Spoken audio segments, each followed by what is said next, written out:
We never argued about anything. We always saw eye to eye on things. So we were always just really happy and thought it was just the perfect match. Rebecca and Robert had both been married before, but this time around, they knew they'd found lasting love. I liked that she was independent. I really had a lot of respect for the fact that she was raising 2 girls on her own. That really drew me. When we first met, I had told her that she was my angel.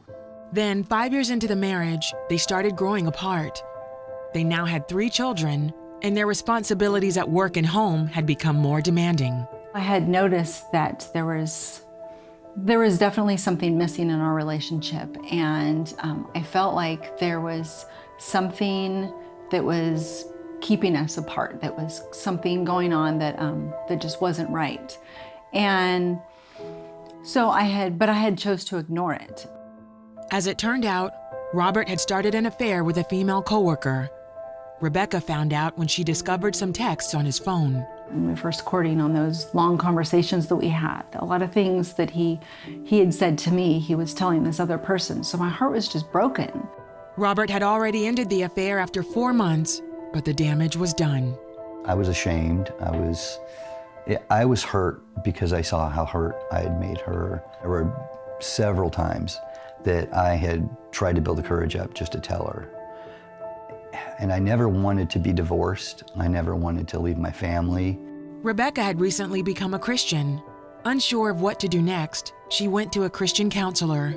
She said, "This is your choice. You have a choice, whether to walk away or to stay and fight for your marriage." I knew right then I need to stay and fight. The couple started marriage counseling and felt they were making progress. Then, Robert suffered a heart attack. Over the next several years, his health steadily declined, and he became dependent on his wife's care. At this point is when it really started coming out that I had not truly forgiven him, because I wasn't being the loving wife that I should. And I think that was still in the back of my mind of what he did for me. Like, he didn't deserve the loving care that I was supposed to as a wife. After 6 years, Robert was diagnosed with kidney failure. He asked Rebecca to get tested to be a donor match. I kind of laughed, no. I'm like, why get me involved? This has nothing to do with me. This is my stuff.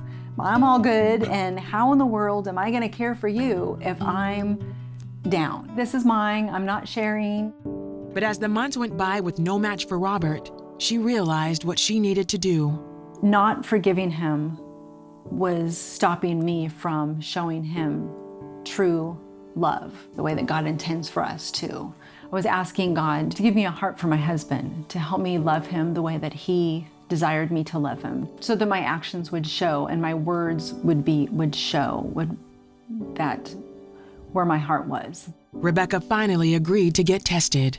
God just really just convicted me, and he just be tested and trust the outcome. So a few weeks later, I get a phone call from the person in charge of my case. She goes, "Not only is it a match, but when we put your 2 blood types together, usually one will try to dominate the other." But she goes, "The 2 of your blood just sat there just so harmoniously." The operation was a success, and Robert was soon restored to full health. Compelled by Rebecca's forgiveness, he also rededicated his life to Jesus Christ. I wanted to pursue God passionately, that I wanted to become a man of integrity. I forgave him, and I felt it in my heart. I really meant it sincerely, deep within me. With all the dark things that happened in my life, that was the shining light for me. That forgiveness, it's like taking a weight off your shoulder, and then it opened my heart. Rebecca says when she truly forgave her husband, they both received the healing they desperately needed. He restored our marriage at the same time that he was restoring my husband. Yes, it was kind of the beginning of the new. You know, it's like he took us through a valley, but where we ended up is just beautiful. Today, Robert is a chaplain for law enforcement, and the couple say with God at the center of their lives, their marriage is stronger than ever. Now our marriage is so much deeper. It's a deeper kind of love and respect. Back then, the old time, there wasn't a lot of hope because we were living in the moment. Now we're living in the moment, but we're also looking forward to what God's got in store for us. And it's going to be awesome.